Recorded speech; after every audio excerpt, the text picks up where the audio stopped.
Good afternoon. My name is Paul Wax. I'm the Executive Director of the American College of Medical Toxicology, and I'd like to welcome you all to our webinar series entitled Medical and Public Health Considerations of COVID-19. Today we will have two presentations. The plenary session will be on the use of neutralizing monoclonal antibodies as a treatment for COVID-19, and this will be followed by a shorter presentation on anaphylaxis from COVID-19 vaccine.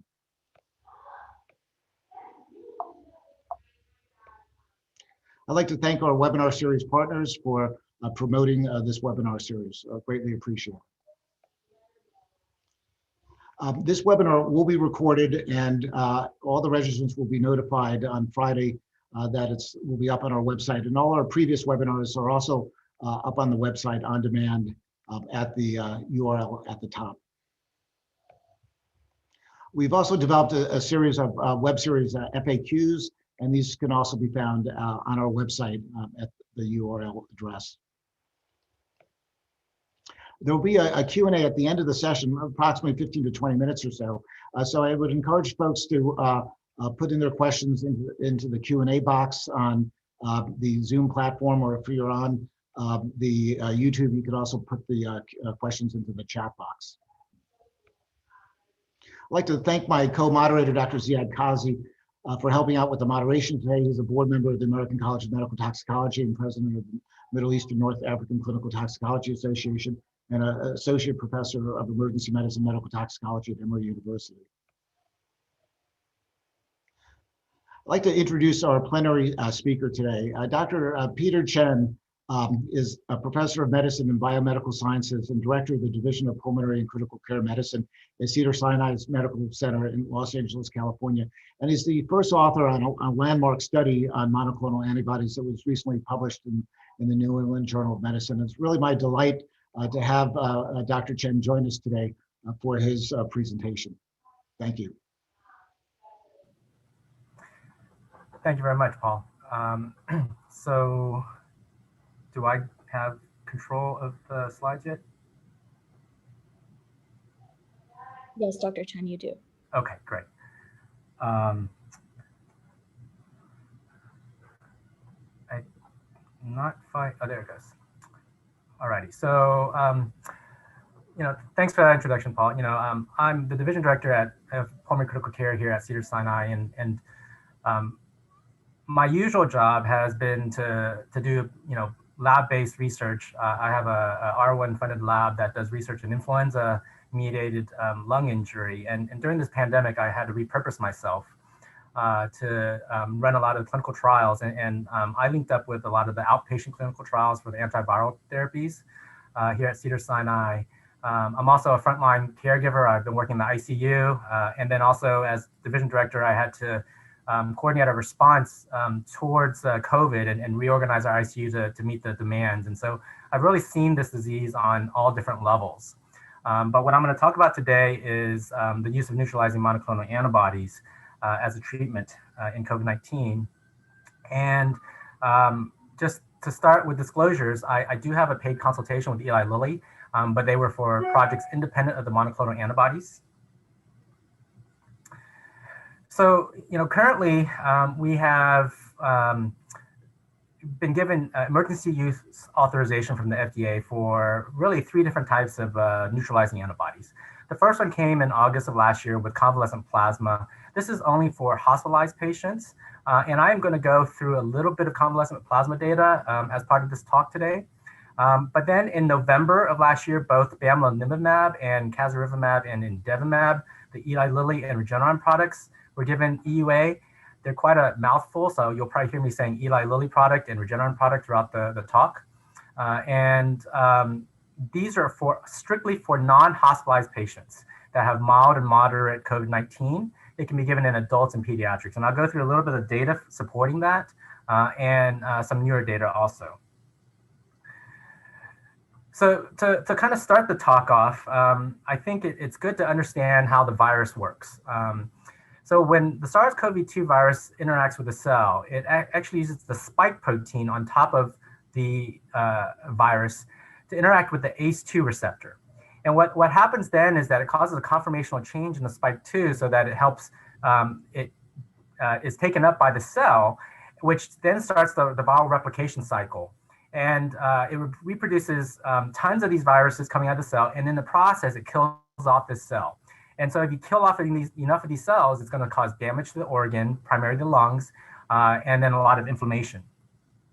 And so what a neutralizing antibody does is it stops that process at the very front end.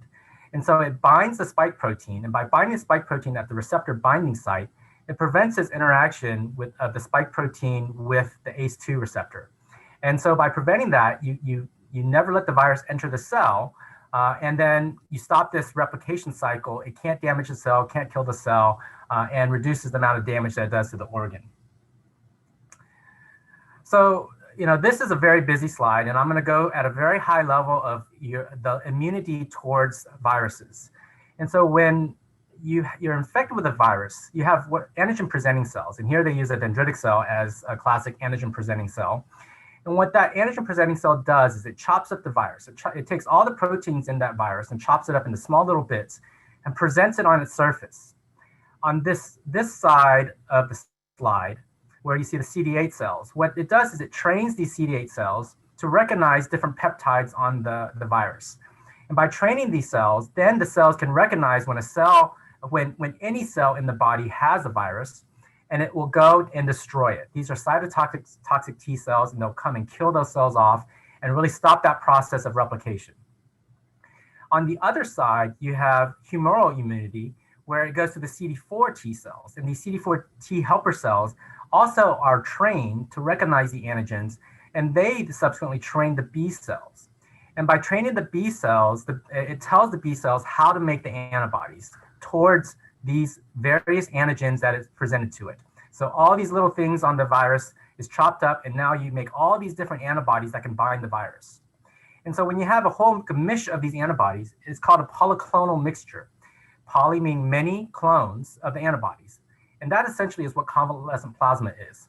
You take out the plasma, you purify and then in it, you have the antibodies. But these antibodies not only bind this virus, but it binds really anything that that host has seen before. And also, we don't really know how much of these antibodies there are binding that. Now, that's where the monoclonal antibodies come in. What they did is they plucked one of these, and now they have one antibody, mono meaning one, clone of the antibody. And the way they did that was they took a patient that was infected with SARS-CoV-2, and they screened for all the B cells in the blood. And after that, they were able to take the one B cell that made the one clone that bound the receptor binding site the best. They can immortalize this B cell. Now they have that B cell forever. And they can expand it, and they have these bioreactors that produce the single antibody over and over again. And so they can use it, purify it, and give it to patients as a therapy. And again, they selected one that binds the receptor binding site of the spike protein. So what I tell people is monoclonal antibodies is essentially polyclonal antibodies or convalescent plasma on steroids, because we can produce this at very high levels. We know that it's high titer. We know it's specific to the spike protein, whereas in convalescent plasma, you have antibodies from all different types of antigens on not only SARS-CoV-2, but other viruses. And then also, you don't really know what the titer of that is. And so there are many advantages of the monoclonal antibody because, again, you can manufacture this now. So I'm going to quickly go through some of the convalescent plasma data to kind of set up the story for the monoclonal antibody. And early on in COVID, we're coming up to almost a year now that in the United States we've been dealing with COVID. The Mayo Clinic group had this expanded use for convalescent plasma. So many people started using convalescent plasma in COVID. And so the Mayo Clinic was an early adopter, and they used a lot of it. And so they published their data on it in the New England over last summer. It came out in press. And this is just modified from table 2. I kind of just took the highlights to kind of just move this talk along. But what they found, and this is an observational study. So observational study, they had to just get a reference group. But what they found was that if you take high titer versus medium titer, and you took the entire cohort, there really was no significance. The convalescent plasma really didn't have much effect. But then if you started fractionating the groups and you look at those that were not ventilated, essentially hospitalized and not as sick versus those that were ventilated, if you look at the high titer group, you can see that they actually look like they had some improvement in survival compared to those that didn't have high titer. That effect was lost when you looked at those that were very sick on mechanical ventilation. Moreover, what they found, and this was in the conclusion, it says they found that essentially if you give it earlier, they had a better effect in reducing death.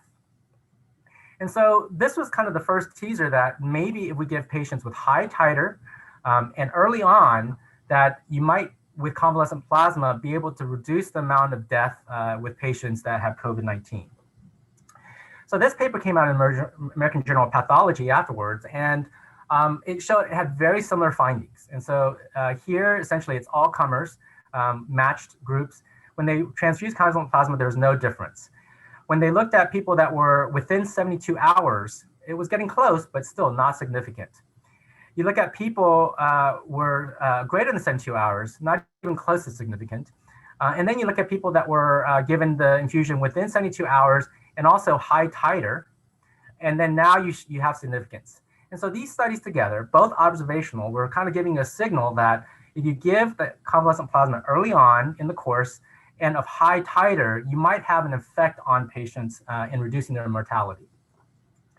Well, then came the clinical trials. And then that became a little bit less exciting because pretty much all these clinical trials here had no effect. It showed that convalescent plasma really had no effect in this disease. And so people started kind of questioning if convalescent plasma has a role in COVID-19. But I think there's a recent paper that just came out. It's in the New England. This came out a few weeks ago, published online on January 6th. I think this really starts giving us a little bit of clarity of where the space is for convalescent plasma. And what they did here was they gave patients convalescent plasma within 72 hours. So they focused on very early on in the clinical course.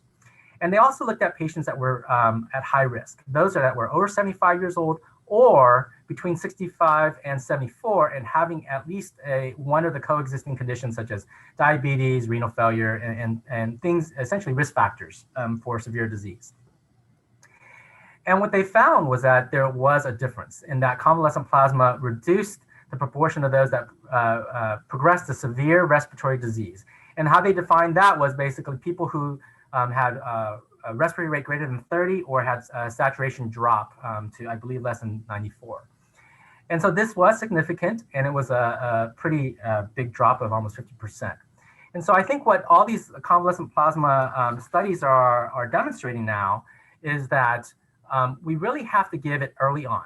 So the strongest effect is within 72 hours. You have to give in high titer, and it seems like the high-risk patients may have more benefit, but all the studies did show that it is safe.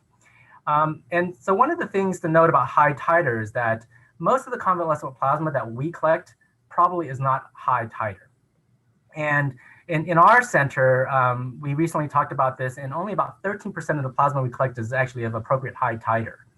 And there was an editorial that was when the previous New England paper, and they said at their center it was about 19%. And so you're looking at less than 20% that's high titer of your convalescent plasma. So you have a limited supply of this. And so you really want to maybe focus it on those that are early and those that maybe even high-risk patients to really kind of save the convalescent plasma for those that have benefit. And so with that, I'm going to segue into the monoclonal antibodies.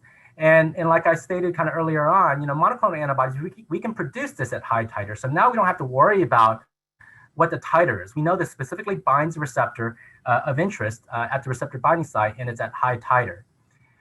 And so there were 3 studies that have been to date that have been published on these monoclonal antibodies. 2 of them from Eli Lilly. I was part of these studies. And then there's the one from Regeneron, which had very similar effects. I'm going to give equal billing to all of these because I personally believe that all these antibodies are probably very similar. It's just that the studies are done a little bit differently, and the outcomes are all pointing towards very similar results. And so I felt the best way to really present this was in a kind of a summary table of all 3 trials. And I'm not going to go into the details of it. You can kind of dig into the papers yourself to get really into the nitty gritty of these. But there was the first New England paper on the bamlanivimab. Then the Eli Lilly recently had a JAMA paper that's in press right now of a combination of antibodies. And then the Regeneron has always been a combo of these two antibodies. The inclusion criteria was very similar: non-hospitalized, greater than 18 years old, and enroll within 3 days of diagnosis. The Eli Lilly was 3 days, Regeneron was 72 hours, but nevertheless, roughly 3 days. So in the first study, and also the note, these are all phase 2 studies. And so the numbers are small. We did an interim analysis in kind of just getting the data out there of the studies. But again, phase 2 is not usually powered for clinical endpoints. But what they found was that when they looked at this interim analysis, first looking at placebo of about 143 patients versus drug. And in this first study, we had 3 different drug levels: 700 milligram, 2800 milligram, and a 7000 milligram, roughly about 100 patients in each group. The one thing to note is that it was felt from the get-go that 700 milligrams was the saturating dose, and that this was more than sufficient amount of antibody in the system to suppress the virus that's in the system. However, we started these studies, our first discussions in these studies were back in last March, when COVID first started hitting us in the United States. And so we didn't have the luxury of having much information about the kinetics and everything about COVID. And so we had to make our best guess. And so they used a lot higher dose just in case they were wrong with that dose, because we didn't have the luxury of time. But what you're going to find in these studies is that we talk about pooled dosing, because again, we feel that the 700 milligram dose is the saturating dose, okay?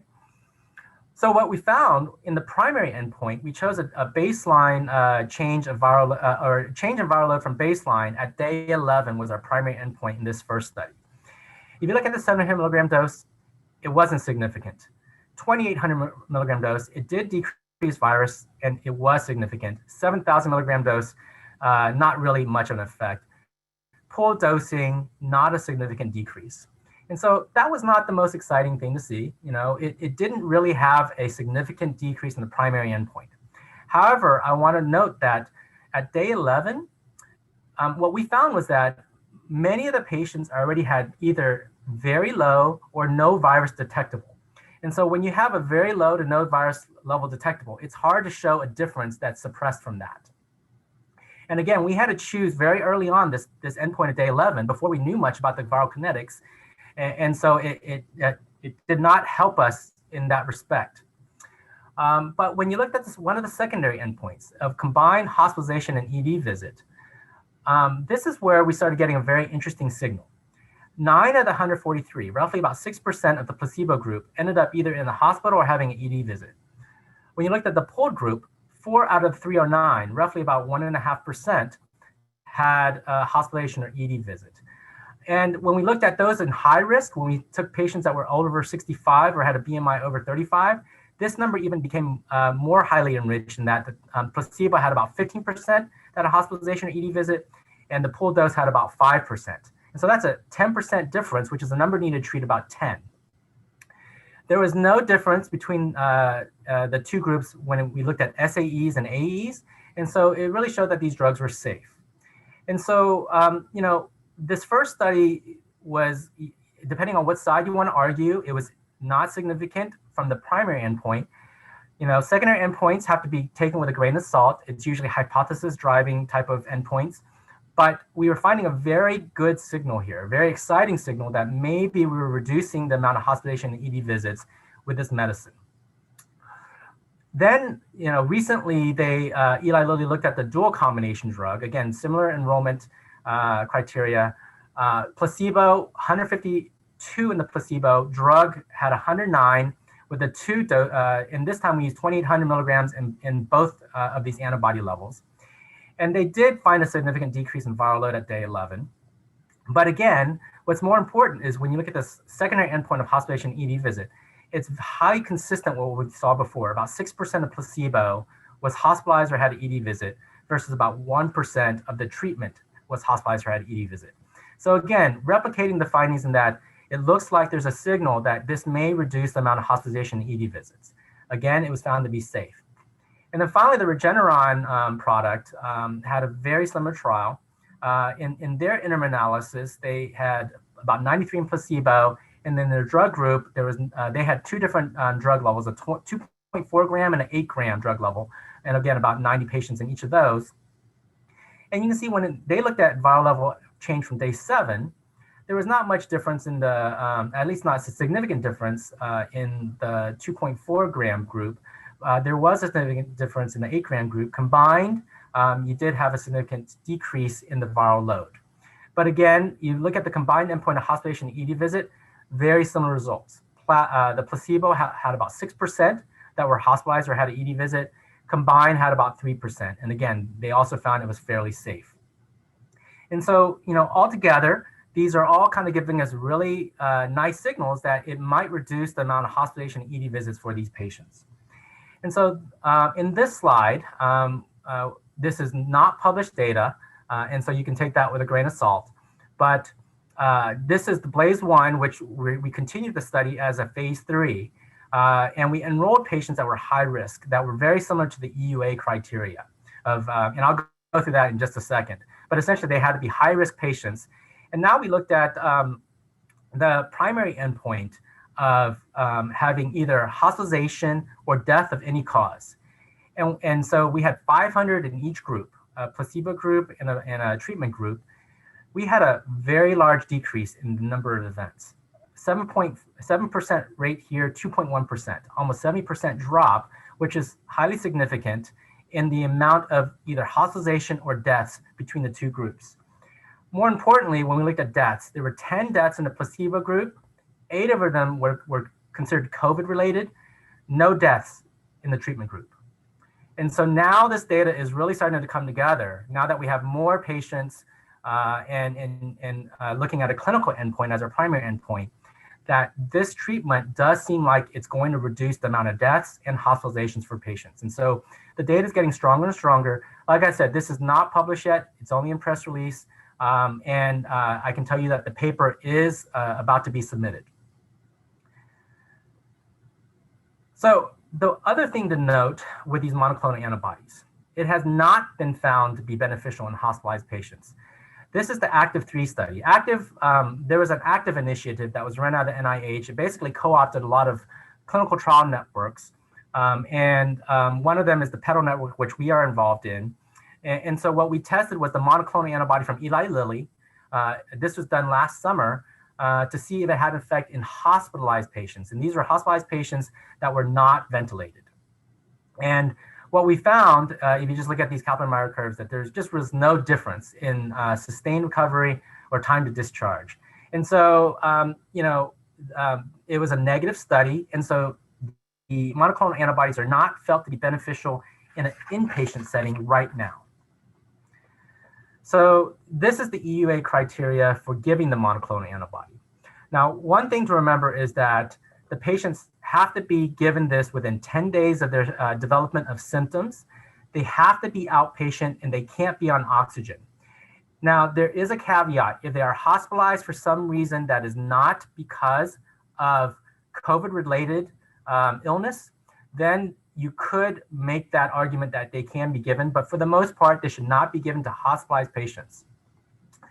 And so in adults, you can give it to those that are greater than 65, have a BMI over 35, either have CKD, diabetes, or have immunosuppression either from underlying disease or on treatment. Or if they are greater than 55 and have cardiovascular disease or hypertension or COPD or some other respiratory disease. And so these are the criteria for giving adults. In kids, you can give it between the age of 12 and 17 if they have a BMI over 35, sickle cell disease, congenital acquired heart disease, developmental disorders, medical-related technology dependence, or asthma, reactive airway disease, or a chronic respiratory disease. And so this is the criteria for when you can give these monoclonal antibodies. And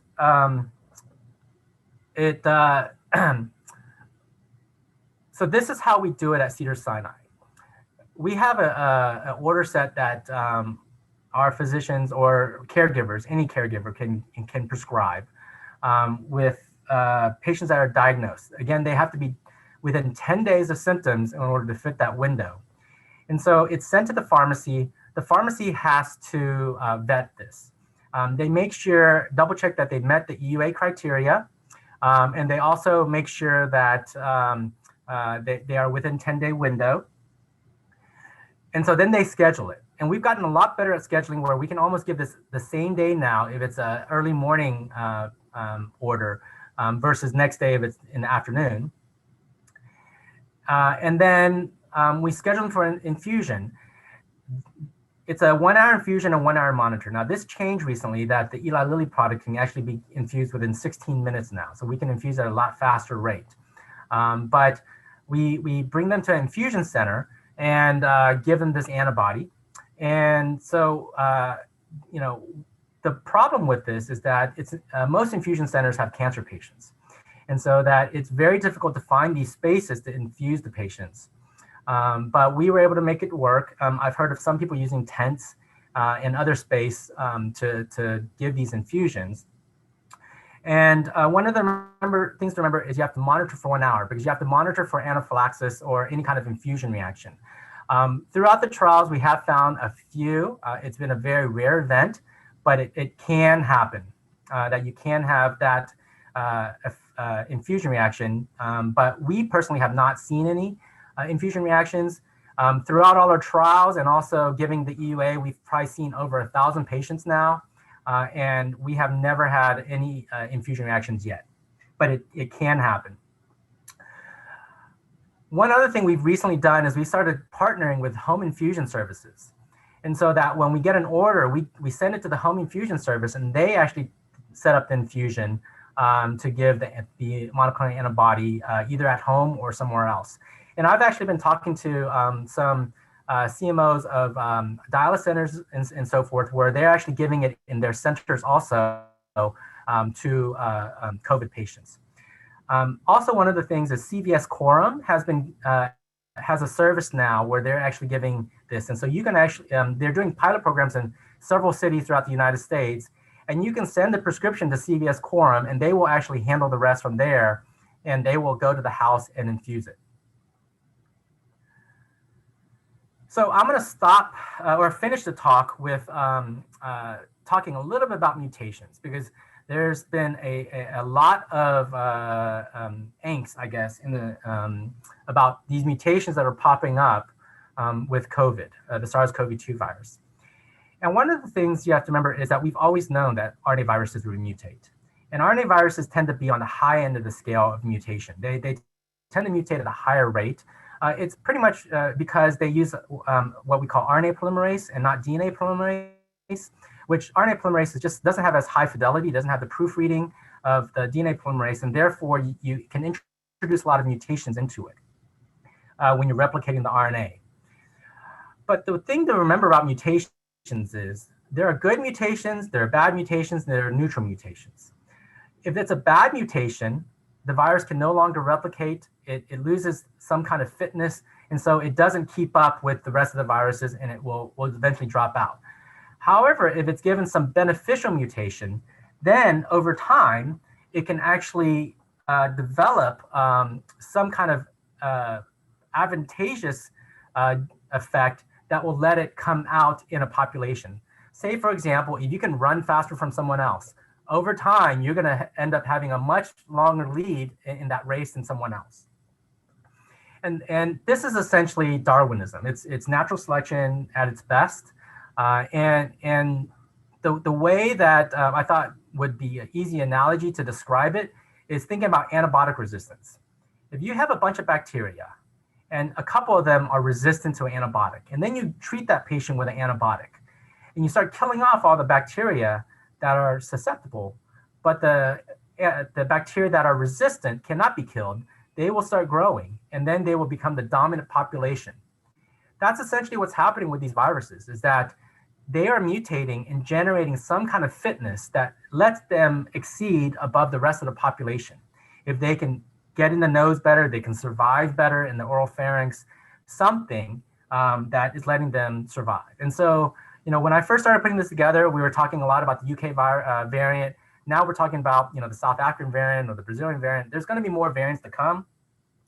You know, one of the things that we saw, if you look at when they sequenced the variant in the UK, was that very quickly, this is back in October through December, you can see that it took off.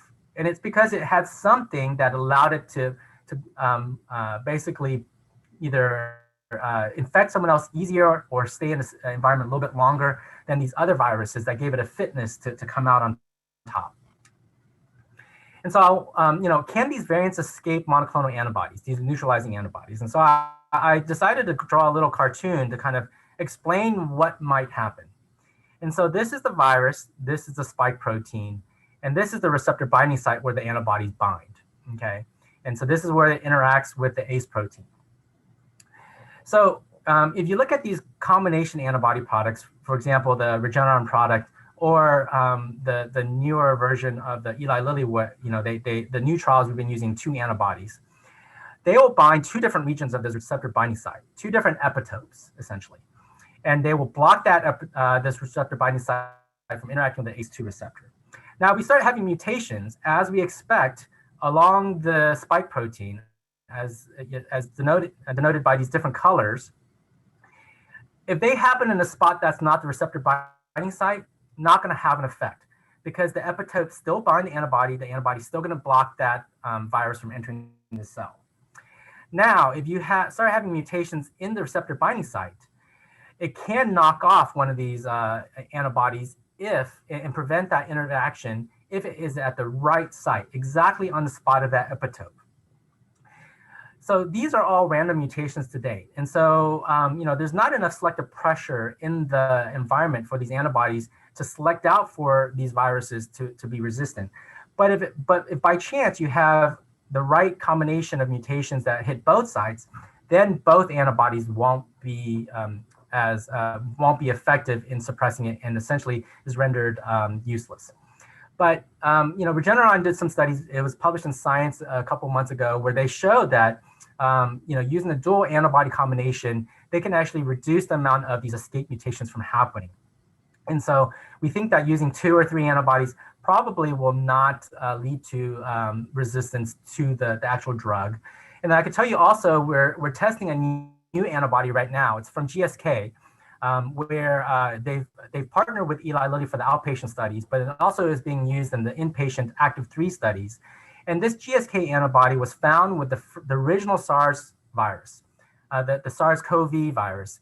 And it binds the receptor binding site in that original virus, as well as in the SARS-CoV-2 virus. And so it's a highly conserved region of the receptor binding site.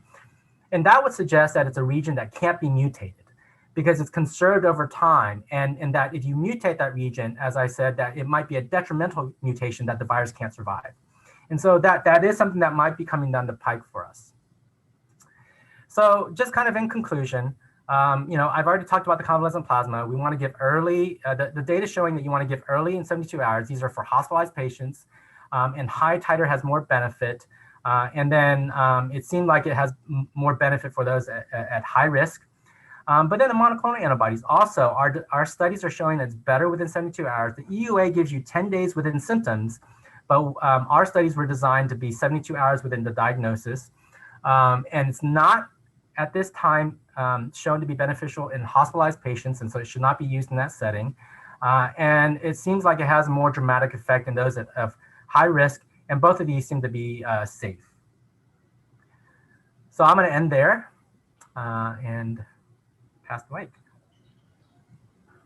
Well, thank you very much, Dr. Chen. That was really an excellent and extremely timely presentation. We have dozens of questions in the queue, and we will get to them very shortly, and feel free to continue to put in your questions. It was really a wonderful presentation.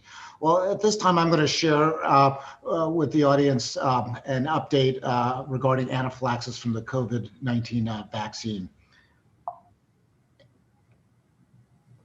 And let me see, go to the next slide. Okay, let's go back one slide.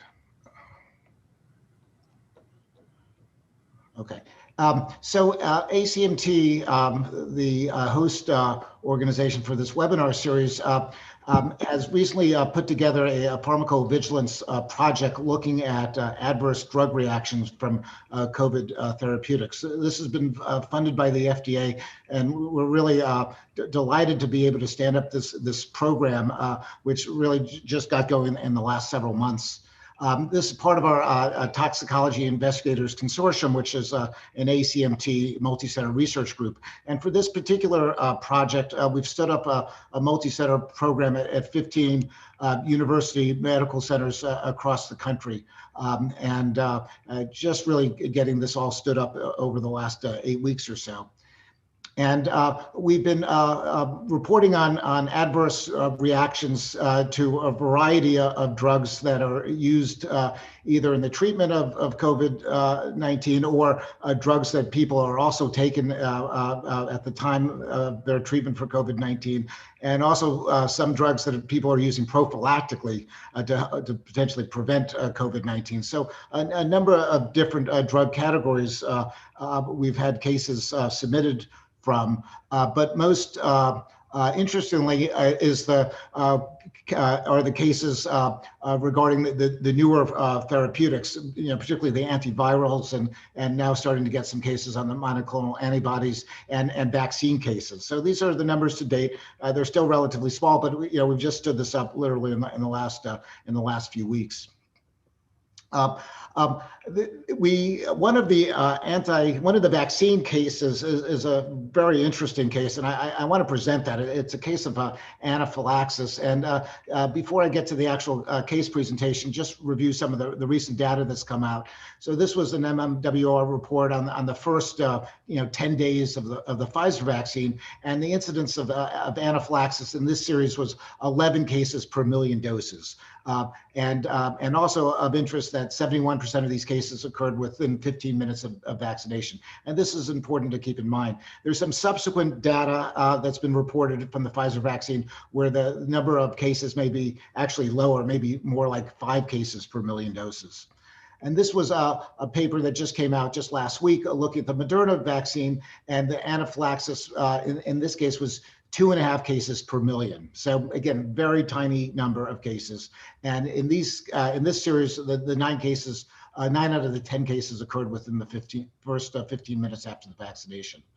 So before I get into the case presentation, I just want to go over the definition of anaphylaxis, just so we're all on the same page. And it's a clinical syndrome characterized by sudden onset of the symptoms, a rapid progression, and involving at least 2 organ systems. And so for the level 1 diagnostic certainty, there has to be at least 1 major dermatological finding and either at least 1 major cardiovascular and or respiratory finding. And this is a pretty recognized diagnostic criteria. And so the major systems dermatologically either include generalized urticaria or angioedema, cardiovascular, it's hypotension generally, and respiratory, it could be wheezing or stridor or upper airway swelling or respiratory distress. So this is what defines anaphylaxis. So this case was a case of a 30-year-old female healthcare worker who received her first dose of the Pfizer vaccine. Now, she had no documented history of reactions to previous vaccines, but she did have some allergies to a couple of drugs. The second of which is used for migraine treatments, is an injectable drug. And within 5 minutes of receiving the vaccine, she developed hives on her neck and chest, some lightheadedness and flushing, and some shortness of breath, wheezing, and throat swelling, which would be consistent with anaphylaxis. So she presented to the emergency department. She had a pulse rate of 100 and a respiratory rate of 25. They don't seem to have recorded the blood pressure. And she was treated with epinephrine, and she gradually improved and was sent home rather quickly, 3.5 hours after presentation, with an EpiPen, as well as prednisone, hydroxyzine, and famotidine. And this would be a typical case of anaphylaxis.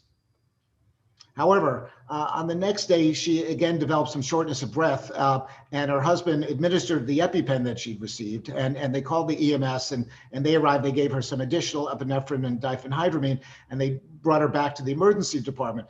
At this point, she was actually in worse off shape. She had an altered mental status. She was diaphoretic, tachypneic, tachycardic, and had some stridor. Her pulse rate was 140 and her blood pressure was a little bit high, respiratory rate 23. And she was given multiple doses of epinephrine and steroids and antihistamines, and she was started on an epi drip. But the stridor continued and she wasn't responding to the nebulized albuterol. So in fact, within 45 minutes of this initial presentation, she was intubated and placed on mechanical ventilation. So this was really a dramatic case. She was admitted to the ICU, weaned off the epi, and extubated the next day. And after some monitoring on the hospital floor for an additional day, she was discharged with no residual symptoms. On the initial report into our reporting system, I thought that was the extent of the case, but then we subsequently learned that that was not the end. And in fact, she returned to the hospital for a third time, again with stridor. She was intubated for the second time, admitted to the ICU. She improved and she went home. And once again, she went back to the hospital for the fourth time with stridor. She was not re-intubated, but she was put in the ICU and discharged home. So these subsequent presentations, didn't sound like typical anaphylaxis, and this was thought to maybe due to vocal cord dysfunction, although she had no history of this vocal cord dysfunction, but she did have a history of anxiety. The serum tryptase, which is often helpful for anaphylaxis, was not obtained on the first 3 visits. It was only obtained on the last visit, and it was negative. So in terms of what the assessment for this very interesting case, it seemed that the initial ED visit and even the repeat visit seemed consistent with, severe anaphylaxis. She had the skin changes, the findings in respiratory distress and stridor. But the subsequent visits may have been at least partially psychogenic, but it wasn't totally clear. This could have been from the vaccine or from the trauma, from the anaphylaxis.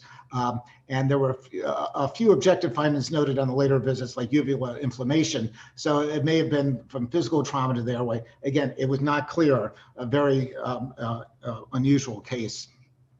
So there are reports in the literature of this psychogenic respiratory distress. Many folks may not be aware of this condition. It's a very uncommon condition, but these patients seem to develop this paroxysmal laryngospasm and often can be diagnosed by an ENT by direct laryngoscopy, which I don't believe was done in this case. So given the fact that millions and millions of people are going to get the vaccine, one should at least be aware of this condition. So is the vaccine safe? Yes, I think that's the major message here. And when you look at the numbers, the anaphylaxis rate on the initial reports are 2 to 11 per million, but death from COVID-19 is 3 orders of magnitude larger. If you use a 0.5 to 1% fatality rate, that's 5,000 to 10,000 per million. When you look at daily deaths nationally in the US, approximately 24 people per million die every day. That's just the baseline death rate. So anaphylaxis is less common than that. And then when you look at the total number of people that have been vaccinated already, that exceeds the number of people that have developed COVID-19. We have maybe a few dozen people that have developed anaphylaxis. We have almost 500,000 people that have died from COVID. So clearly the vaccine is safe and much, much, much safer than getting COVID. So at this point, I'd like to end this presentation, and I'm going to turn it back to Dr. Kazi, who will open up the Q&A. Thank you very much. Thank you, Dr. Wax. That was a fascinating case and makes us think a lot about the next several months that we have ahead of us. I'm going to start first with some questions, Dr. Chen. And also want to invite our viewers to consider staying beyond 4 o'clock Eastern. We're probably going to stay till 4:15 p.m. to cover a large number of questions we have in the queue. So I'll start with Dr. Chen. We have a couple of themes here that I want to discuss with you based on the questions. One of them is about the indications for the monoclonal antibodies, particularly with some special populations, such as people that have autoimmune diseases and adults that have neurodevelopmental disorders. Is it safe and is it beneficial in these subgroups of people? Yes, as far as we know, it is. We've given it to all types of patients. We've given it to those that have autoimmune diseases. We've given it to transplant patients, cancer patients, cancer survivors. We've done the whole gamut. And these antibodies are, for the most part, very well tolerated. You hear about the few cases of anaphylaxis or infusion reactions here and there, But overall, we've had a very good success without very many side effects from it. And I attribute that largely to the fact that the way that we identified this antibody, if you think about it, we plucked it out of a person that was infected with SARS-CoV-2, and we took the B cells. And so this is a fully humanized antibody. It's a human antibody. And so when you infuse it into a human system, the body really isn't going to recognize it any differently from one of your own antibodies. And one of the, and we've been doing these biological therapies for 30 plus years now. But the difference between this biologic versus those that we give for rheumatoid arthritis, cancer, so forth, is that those biologics are designed to hit some receptor in your body to either turn it on or turn it off. And so when you're starting to turn on and off certain pathways, signaling pathways, you're going to have side effects from that. All this does is it binds the virus and prevents that virus from causing further damage and replicating. And they've done other studies where they show that it doesn't cross-react to the body, it doesn't cross-react to a lot of stuff. And so we know that this is very specific because the immune system developed it. And so that's why we actually believe that it's been such a good drug and not having that many side effects. As a toxicologist, we administer antivenom. And I wanted to ask a question about the mechanism of this monoclonal antibody. You mentioned at the beginning it binds at the moment of the viral binding with the cell, or does it also bind virus that's circulating in serum in the blood? It binds all the virus. It basically. But it doesn't have to have the cell. Yeah, it's just binding all the viruses where it has the epitope it can see, and it will just basically saturate it so that it can't interact with that cell anymore.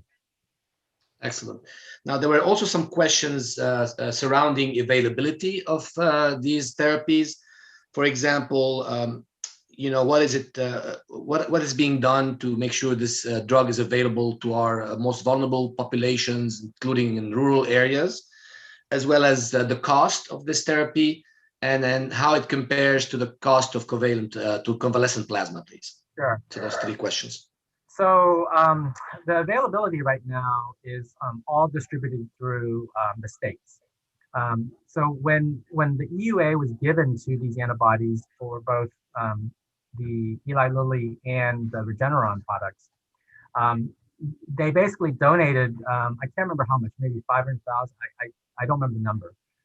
They donated a whole bunch of it to the federal government. And then the federal government gave allocations out to the states based off of, my guess is, distribution of where the COVID was. And then the states had their own allocation system of giving it to the hospitals. And so, in order to figure out how to get it, you'll have to go to your own individual state. When it first started, we were worried that there wasn't going to be enough antibody to go around because, they're currently manufacturing more and more, but we were worried that we were going to completely use it all up at the first get-go. And what we actually end up, seeing was that people just aren't using it. I actually sit on an academic advisory board on California State for COVID, and they were telling us how, they basically were allocating it to all the hospitals based off of their COVID numbers, and there were hospitals that just turned it down, and they said no, thank you. And so then and I think people are still trying to understand. I think there are a lot of people that just don't know about it, but then there are people that don't believe in it. And then it's not an easy thing to give, and so there's only certain places you can go right now. And unfortunately, those rural centers are the ones that may have more challenges in giving this. And so unfortunately, they are kind of left out of this in many ways. But if they can, find that space to give the infusion through the ED or some other space, then that is definitely something that can be started up pretty easily. Because the antibody's there, it's free right now. It's completely free for the antibody. You only have to pay for the infusion costs. And in our experience, insurance is paying for the infusion costs, and so there is no cost. So in that sense, it's cheaper than convalescent plasma. At some point, they will be charging for it at some point. It's just that right now they donated all these drugs and it's completely free of charge. So it's more available than convalescent plasma. That's great. Now, that does bring up some other questions in the queue. We're interested in knowing about the emergency use authorization. And as I discussed with you before we started the webinar, I believe some of the issues are, the criteria may be restrictive or confusing a little bit. And I think one of our viewers asked the same question about the difference between 72 hours from, your onset of symptoms, or 72 hours from the diagnosis versus the 10 days from onset of symptoms. Can you maybe comment on that and how the emergency use authorization criteria that you showed were determined in terms of this variety of diseases and ages, Sure. etc.? I can actually tell you exactly how it was determined because, the 72 hours was based off of the way we designed the study. But the EUA actually says you can give it within 10 days of symptoms. My personal bias is that we want to give it as early as possible because that's really where you're going to have the most benefit. But as long as they're within 10 days of the start of the symptoms, they qualify within the EUA guidelines. Okay.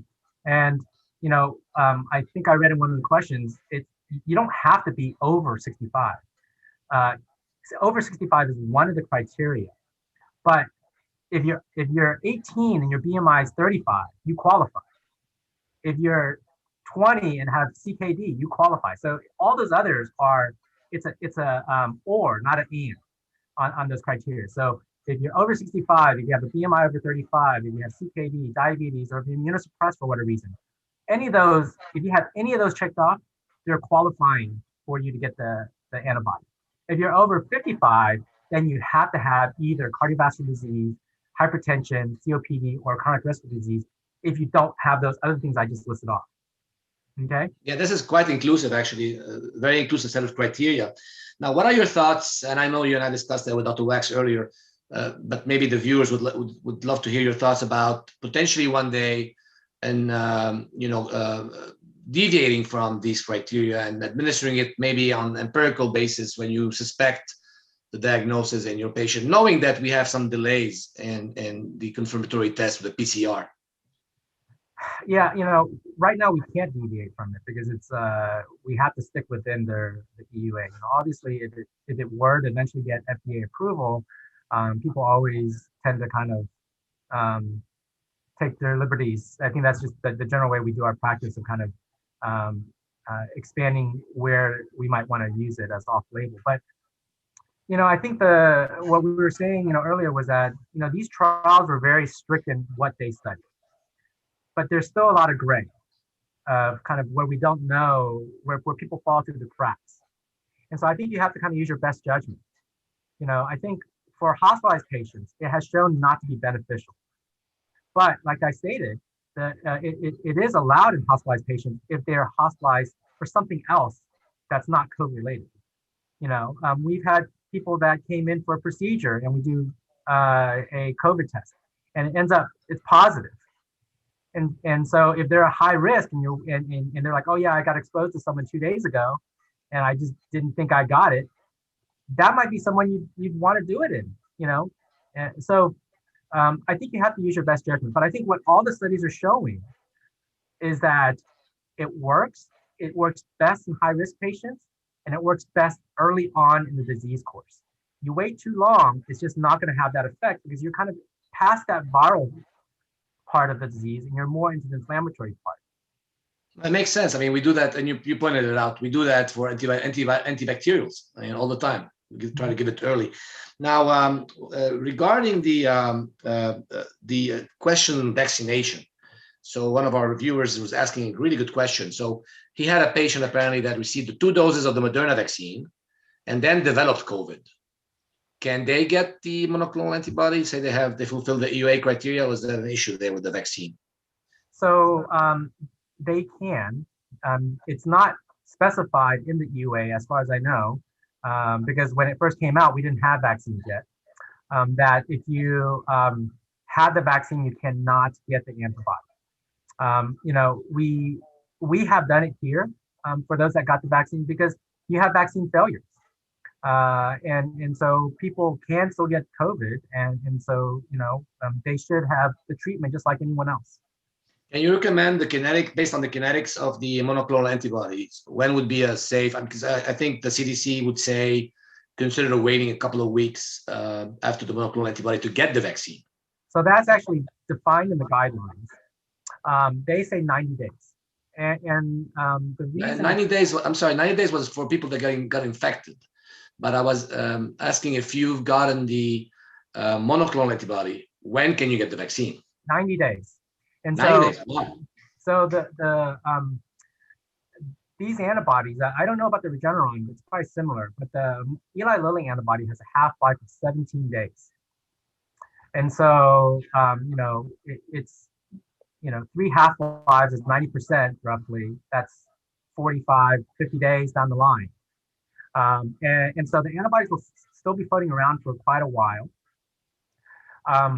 The 90 days is really out of abundance of caution. We don't know that the antibody can, if it will affect the ability of the vaccine to generate the proper immune response, right? Because you're producing a spike protein, it'll be binding the receptor binding side of it.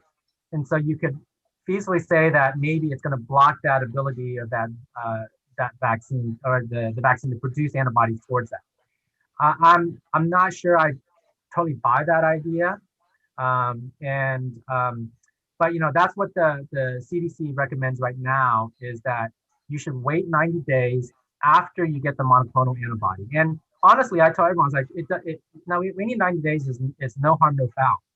Because first of all, like I said, the antibody will sit around for a while. Secondly, we know, and I know based off of some of the studies, data from our studies, that you will generate an antibody response after getting the monoclonal antibody, okay? And so you will generate immunity towards SARS-CoV-2. And therefore, we know that you have immunity for at least 90 days. And then now that, that was based off of data months ago.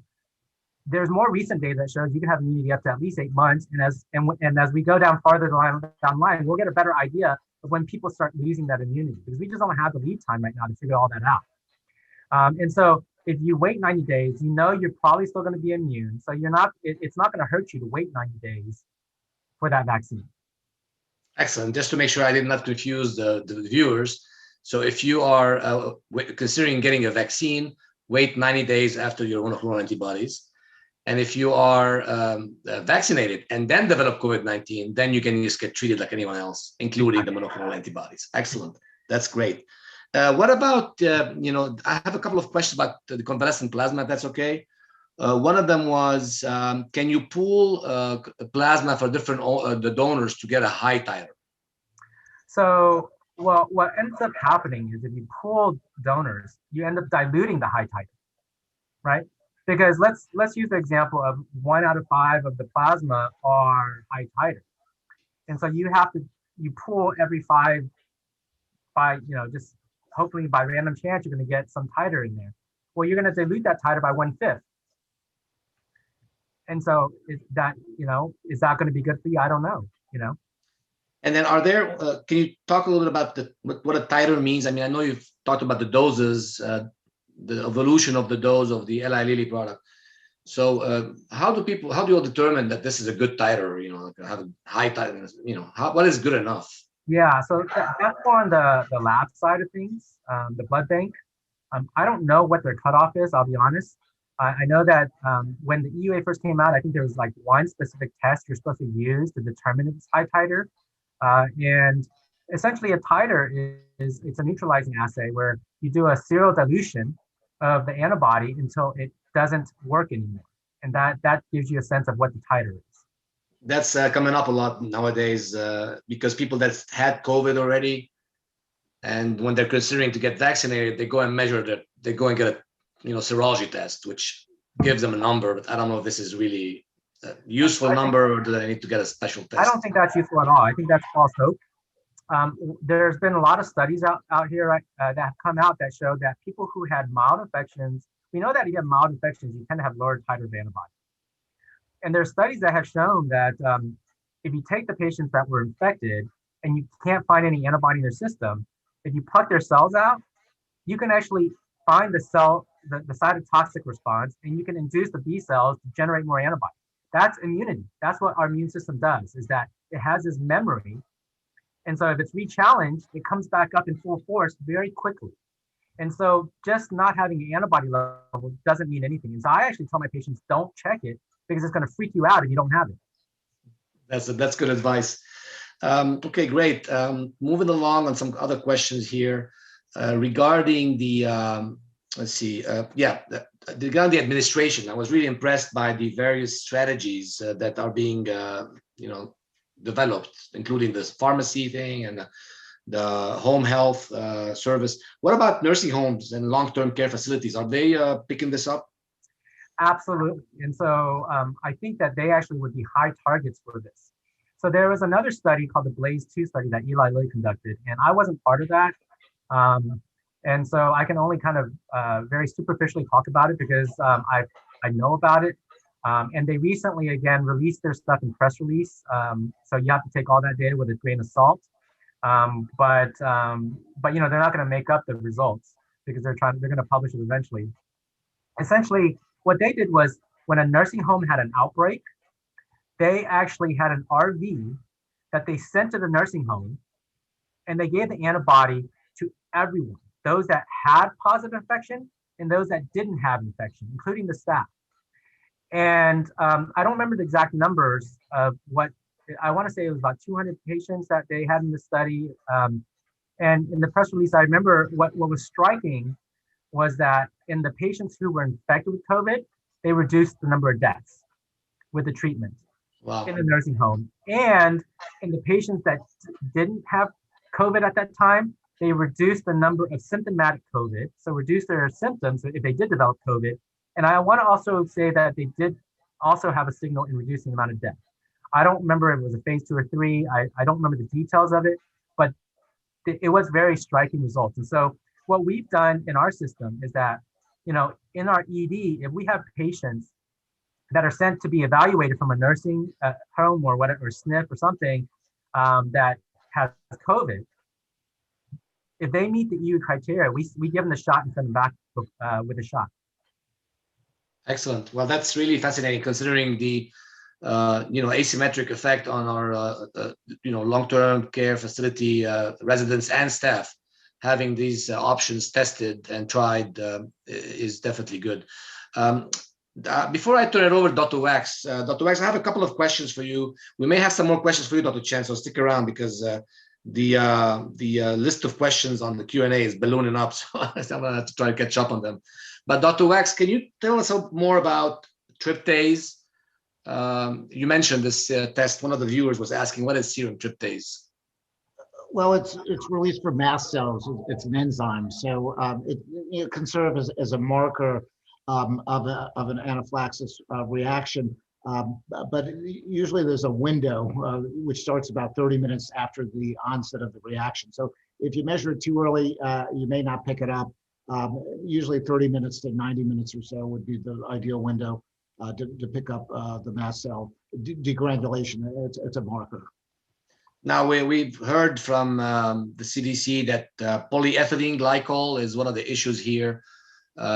Is polyethylene glycol commonly used, Dr. Chen, in the monoclonal antibody? Are there any components of the monoclonal antibody that we need to be aware of as well, or? I don't know all the components, but I have not seen anything about polyethylene glycol when I've done all my, reading on it. So I don't think it's in there, but I don't know for sure. Thank you. So it's concerning that, in terms of, taking a good history in terms of whether someone, should get the vaccine or not. If they've never received the vaccine, obviously you don't have that as a history. And whether they've had an allergy to polyethylene glycol or polysorbate, which are two of the components of the vaccine, most people are going to be totally unaware of.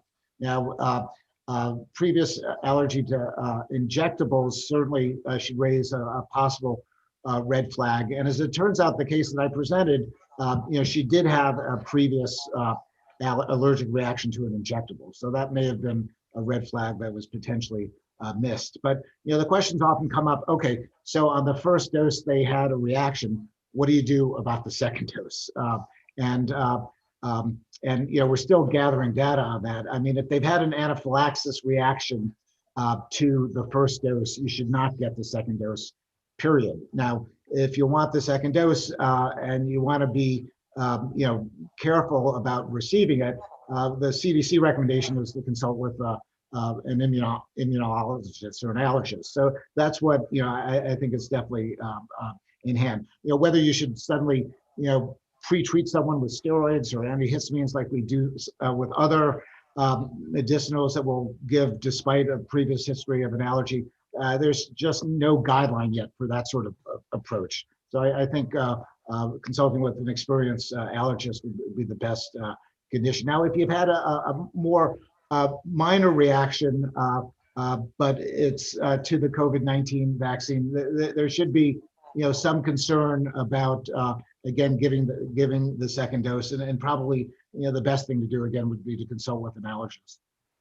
One of our colleagues who's a regular viewer of our webinars, Dr. Frank Walter, just sent me in the chat box a Daily Med description of the contents of the, I believe the Regeneron product contains polysorbate, actually, just as an FYI. Interesting. Thank you, Dr. Walter, for sending that our way. Dr. Wax, would you like to ask some questions to Dr. Chen as well?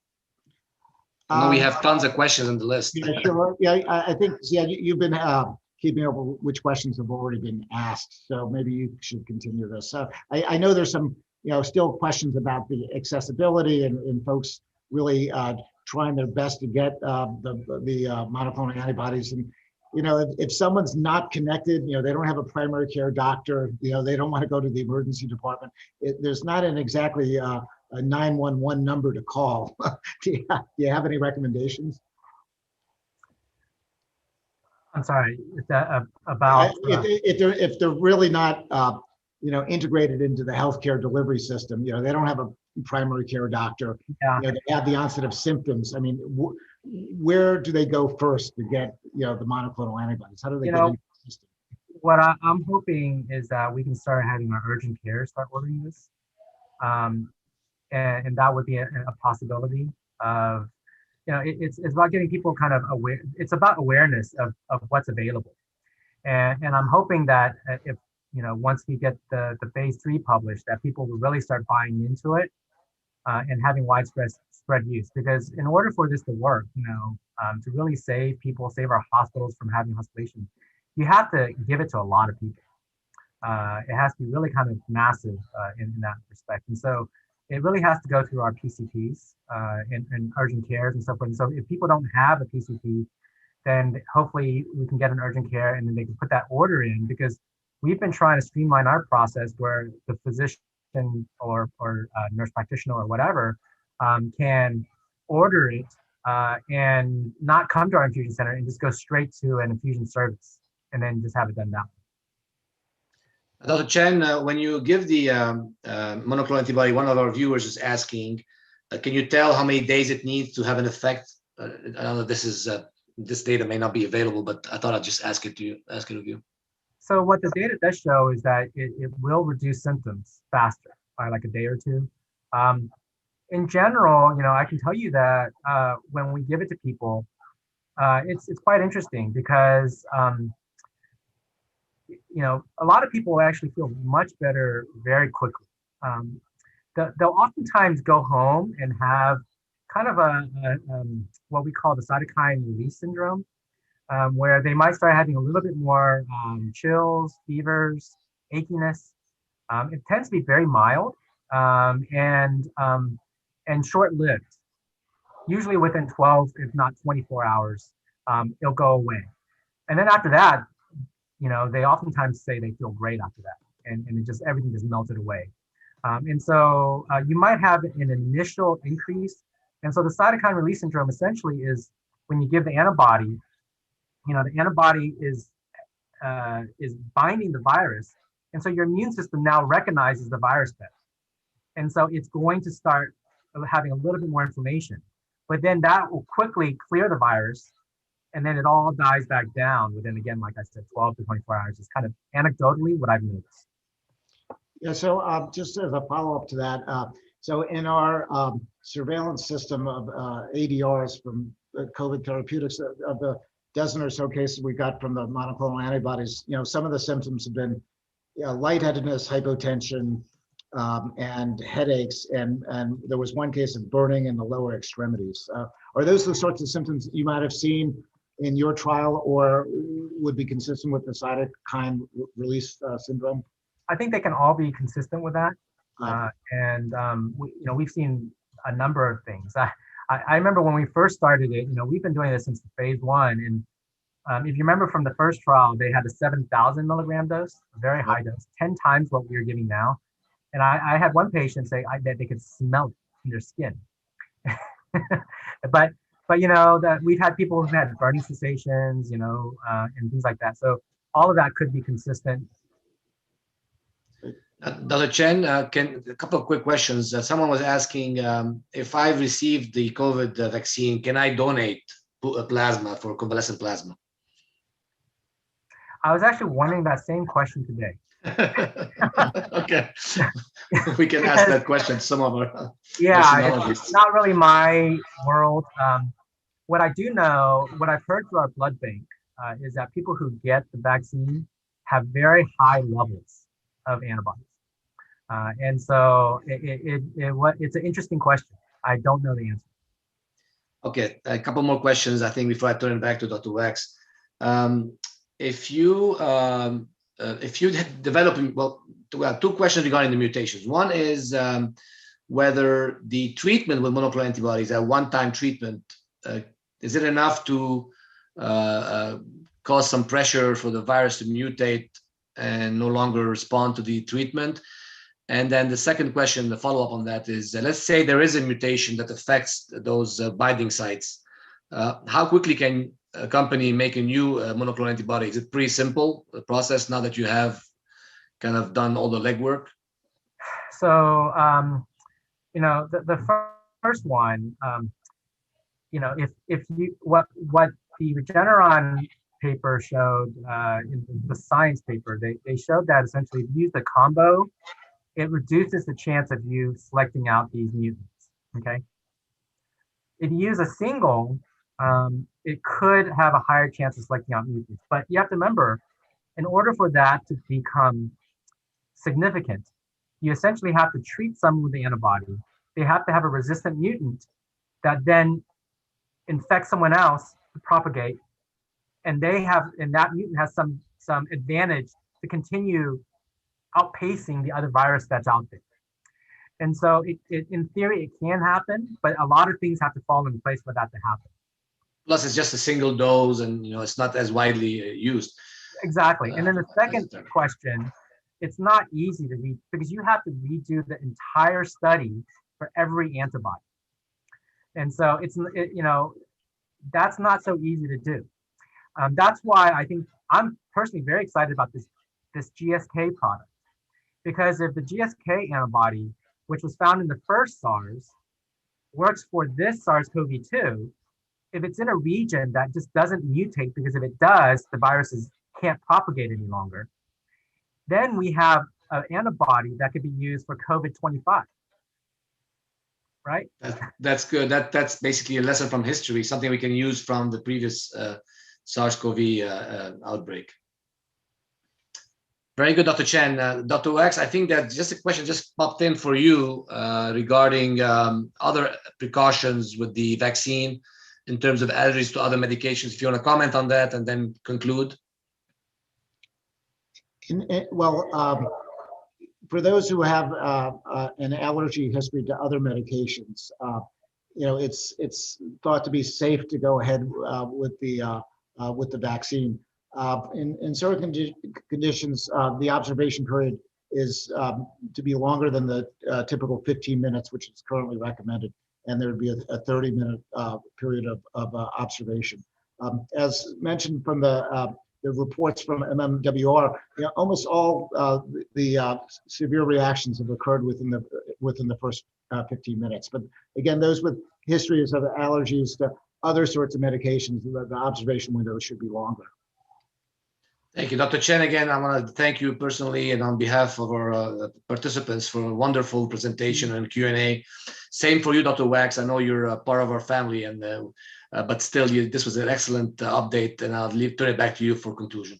Okay, well, again, I would like to really thank Dr. Chen again for a wonderful and so timely presentation. So Dia, if you could put the last couple slides on. So we're going to continue this webinar series later on in the month. As some of you know, within this general webinar series of COVID-19, the medical and public health considerations, we have a kind of a nested series of webinars on disinfectants, which is funded through the CDC. And our next webinar on disinfectants will be on Wednesday, February 24th. We're going to talk about the toxicity of chemical disinfectants encountered in everyday life. And Dr. Kazi, myself, and other colleagues will be presenting this presentation.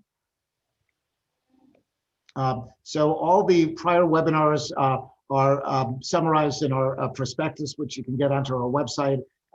We've organized them, and it's really become somewhat encyclopedic at this point, and fascinating to look back on and how much we've learned over the 10 months as we've all tried our best in terms of dealing with this pandemic. At this point, I'd like to again thank Dr. Kazi and Dr. Chen, and wish everyone a good day, and please stay safe.